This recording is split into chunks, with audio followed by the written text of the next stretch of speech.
तो प्यारे विद्यार्थियों नमस्कार। स्वागत है आप सबका एक और नए वीडियो में। प्यारे विद्यार्थियों देखो, आज हम यहाँ पर देखेंगे त्रैमासिक परीक्षा 2026-27 के लिए कक्षा 10वीं गणित विषय का पूरा क्वेश्चन पेपर और इसका पूरा सॉल्यूशन। जी हाँ प्यारे विद्यार्थियों, जैसा पेपर आज मैं यहाँ पर आपको बताऊंगा, ठीक ऐसे क्वेश्चन पेपर आपको त्रैमासिक परीक्षाओं का देखने को मिलेगा। एक भी क्वेश्चन का आंसर प्यारे विद्यार्थियों देखो यहाँ से आपका मिस नहीं होगा। अब चलो अपन जल्दी से आगे बढ़ते हैं, समझते हैं कि आपके त्रैमासिक परीक्षा 2026-27 कक्षा 10वीं गणित विषय के पेपर में आपसे कौन कौन से क्वेश्चन किस प्रकार से पूछे जाएंगे। प्यारे विद्यार्थियों देखो, मेरे द्वारा यहाँ पर आपको A to Z सभी के सभी क्वेश्चन और उन सभी क्वेश्चन के आंसर दिखाए जाएंगे। एक भी क्वेश्चन का आंसर प्यारे बच्चों देखो यहाँ से आपका मिस नहीं होगा। देखो, आपके पेपर के लिए समय 3 घंटे का मिलेगा। पूर्णांक प्यारे विद्यार्थियों देखो आपका 75 अंकों का होगा। और देखो प्यारे विद्यार्थियों, यहाँ पर आपको निर्देश दिए गए हैं, इन निर्देशों को आप लोग पढ़ लेना। अब चलो मैं आपको पूरा का पूरा पेपर बताता हूँ विद सॉल्यूशन के साथ में। देखो यहाँ पर आपका पहला क्वेश्चन क्या लिखा है, यदि द्विघात बहुपद के शून्यक अल्फा और बीटा हो। तो देखो प्यारे विद्यार्थियों, यहाँ पर पूछा है कि अल्फा और बीटा का मान क्या होगा। तो देखो प्यारे बच्चों, अल्फा प्लस बीटा का मान यहाँ पर 4 होगा। अब अगला क्वेश्चन 14 और 16 का एचसीएफ होगा। तो देखो प्यारे विद्यार्थियों, 14 और 16 का एचसीएफ कितना होगा, 2 आ जाएगा। यदि द्विघात समीकरण मूल समान हो तो समीकरण की विविधीकरण का मान क्या होगा। तीसरे नंबर का जो क्वेश्चन प्यारे विद्यार्थियों पूछा है, इसका राइट आंसर आपका ये आ जाएगा 0। और इसके बाद में देखो, चौथे नंबर का जो क्वेश्चन पूछा है, इसका राइट आंसर आपका आ जाएगा कोई हल नहीं होगा। कहाँ पे लिखा है देख सकते हो, ये लिखा है। अब अगला क्वेश्चन अपन पढ़ते हैं, देख सकते हो, यदि किसी त्रिभुज ए बी सी में यदि डी ई समानुपाती। तो देखो इस प्रकार से आप लोग पढ़ लेना से। अब इसका मैं आपको सीधा सीधा उत्तर बता देता हूँ। तो ये जो क्वेश्चन आपको दे रखा है 5वें नंबर का, तो देखो 5वें का उत्तर आपका आ जाएगा 4.5 सेंटीमीटर। कहाँ पे लिखा है, ये लिखा है। और उसके बाद में देखो अगला क्वेश्चन AP 13 10 7 का 30वां पद होगा। तो देखो प्यारे बच्चों, छठे नंबर का जो क्वेश्चन आपको दे रखा ना, इसका राइट आंसर आपका आ जाएगा -74। इस क्वेश्चन का उत्तर होगा। तो यहाँ तक के सभी क्वेश्चन के आंसर मैंने आपको बता दिए। आप इसके बाद में देखो, यहाँ से आप लोग रिक्त स्थानों की पूर्ति को देख ले। रिक्त स्थान पूर्ति आपके पेपर में परीक्षा में इस प्रकार से पूछी जाएगी, द्विघात बहुपद में शून्यकों की अधिकतम संख्या होती है। तो देखो प्यारे विद्यार्थियों, द्विघात बहुपद में शून्यकों की अधिकतम संख्या कितनी होती है, 2 होती है। और एक समीकरण में, तो देखो प्यारे बच्चों, दूसरे नंबर का जो क्वेश्चन पूछा है, इस क्वेश्चन का उत्तर आपका आ जाएगा द्विघात। ठीक है। अब अगला क्वेश्चन, समरूप त्रिभुजों में संगत कोण होते हैं। तो देखो प्यारे विद्यार्थियों, समरूप त्रिभुजों में संगत कोण क्या होते हैं। तो देखो इस क्वेश्चन का उत्तर आपका क्या आ जाएगा, समान होते हैं। अगला क्वेश्चन, -4/3 √3 का संज्ञक है। तो देखो प्यारे बच्चों, चौथे नंबर का जो क्वेश्चन पूछा है ना, इसका राइट आंसर आपका आ जाएगा अपरिमेय। और अब अगला क्वेश्चन पढ़ते हैं 5वें नंबर का। तो देखो 5वें का उत्तर प्यारे विद्यार्थियों देखो आपका 5 आ जाएगा। और छठे नंबर के क्वेश्चन का उत्तर प्यारे बच्चों देखो समांतर माध्य आ जाएगा। क्या लिखोगे यहाँ पे, समांतर माध्य। ठीक है। तो यहाँ तक के सभी क्वेश्चन के उत्तर मैंने आपको बता दिए। उसके बाद में देखो, आगे आपके पेपर में परीक्षा में इस प्रकार से क्वेश्चन पूछे जाएंगे। अब चलो मैं आगे आपको इन सभी क्वेश्चन के आंसर और बता देता हूँ।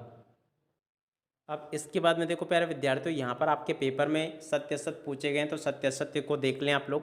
पहले वाले नंबर का क्वेश्चन प्यारे बच्चों देखो असत्य होगा, दूसरे नंबर का भी आपका असत्य होगा, तीसरे नंबर का क्वेश्चन आपका सत्य, चौथा भी आपका सत्य है। और उसके बाद में देखो प्यारे विद्यार्थियों, 5वें नंबर का जो क्वेश्चन आपको दे रखा ना, ये वाला क्वेश्चन प्यारे बच्चों देखो आपका क्या होगा, 5वें नंबर का क्वेश्चन आपका सत्य होगा। ठीक है ना। तो देख सकते हो आप लोग इस प्रकार से, यदि एक त्रिभुज के 2 कोण बराबर हो। तो देखो ये जो क्वेश्चन दे रखा ना आपका, ये वाला क्वेश्चन सत्य होगा। और छठे नंबर का क्वेश्चन भी प्यारे बच्चों देखो आपका सत्य होगा। तो देखो यहाँ तक के सभी सत्य सत्य वगैरह मैंने आपको बता दिए। अब उसके बाद में चलो अपन आगे बढ़ते हैं, आगे क्वेश्चन देखते हैं। तो देखो यहाँ पर आपके पेपर में जोड़ी के मिलान पूछा गया। तो देखो जोड़ी मिलान यहाँ से देख लीजिएगा। इस प्रकार से आपको यहाँ पर जोड़ी के मिलान को पूरा कंप्लीट कर लेना है। ठीक है ना। सभी वर्ग होते हैं। तो देखो प्यारे विद्यार्थियों, सभी वर्ग किस प्रकार के होते हैं। तो देखो सभी वर्ग प्यारे विद्यार्थियों समरूप होते हैं। ठीक है ना। तो ऐसे आप लोग जोड़ी का मिलान कर लेना। ये रहा, सभी वर्ग कैसे होते हैं, समरूप होते हैं। और समानता श्रेणी का nवां पद। तो देखो प्यारे विद्यार्थियों, ये इसकी जोड़ी इससे मिल जाएगी an बराबर से। और उसके बाद में देखो यहाँ पर आपके पेपर में ये इस प्रकार से एक वाक्य में उत्तर पूछे गए हैं। बाकी जो क्वेश्चन प्यारे बच्चों देखो आपके रह गए हैं, रिक्त स्थान वगैरह, ये मैं आपको आगे बता दूंगा। बाकी एक बार आप लोग पूरा का पूरा पेपर देख लो।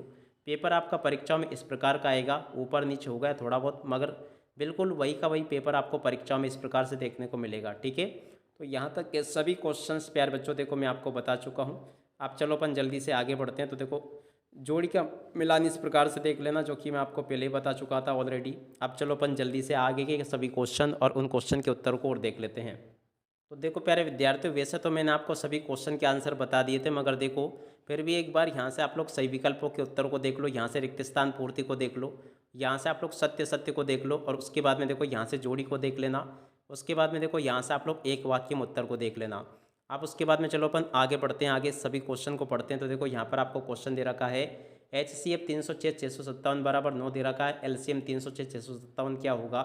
उसके बाद में देखो अब अगले क्वेश्चन के उत्तर को यहाँ से देख लेना। प्रश्न नंबर 7 जो पूछा गया है उस क्वेश्चन के उत्तर को यहाँ से देख लो, ये मैंने आपको बता दिया। 7 के अतवाले क्वेश्चन के उत्तर को यहाँ से देख लो। प्रश्न नंबर 8 को यहाँ से देख लो, 8 के अतवाले क्वेश्चन के उत्तर को यहाँ से देख लो। और उसके बाद में देखो प्यारे विद्यार्थियों, प्रश्न नंबर 9 का उत्तर यहाँ से देख लीजिएगा। प्रश्न नंबर 10 का उत्तर यहाँ से देख लें। और उसके बाद में देखो प्रश्न नंबर 10 का अतवाला क्वेश्चन का उत्तर ये लिखा है, इस प्रकार से आप लोग देख लीजिएगा।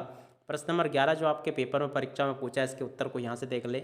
11 के अतवाले क्वेश्चन के उत्तर को यहाँ से देख लें। प्रश्न नंबर 12 ये पूछा गया, 12वें के अतवाले क्वेश्चन का उत्तर ये लिखा है।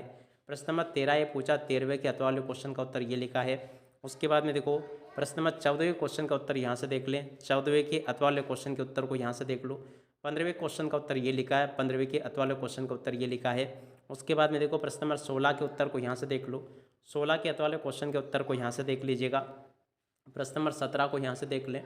17 के अतवाले क्वेश्चन के उत्तर को यहाँ से देख लो। प्रश्न नंबर 18 ये पूछा है, 18वें के अतवाले क्वेश्चन के उत्तर को यहाँ से देखें। और उसके बाद में देखो प्रश्न नंबर 19 ये पूछा गया है।